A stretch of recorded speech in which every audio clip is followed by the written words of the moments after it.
স্বাভাবিক দৃষ্টিতে মনে হতেই পারে নিছক খেলা করছে। অনুসন্ধানী মন নিয়ে গভীরভাবে দৃষ্টিপাত করলে মনে হবে বাস্তব চিত্র সম্পূর্ণ আলাদা। এটা নিছক খেলা না।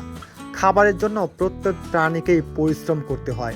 খাবার কখনোই আপনা আপনি মুখের কাছে এগিয়ে আসে না। আর কয়েকদিন পরেই এদের মা এদেরকে শিকার ধরে দেওয়া এবং বুকের দুধ দেওয়া বন্ধ করে দিবে। ঠিক তখন এদেরকে পার করতে হবে এক কঠিন সময়। নিজেদের উদর ভর্তির জন্য অবশ্যই শিকার ধরতে হবে। কাজটা কিন্তু মোটেই সহজ নয়।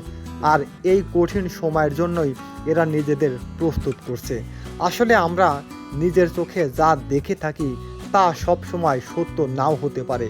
অন্তরালে থাকতে পারে অন্য কিছু।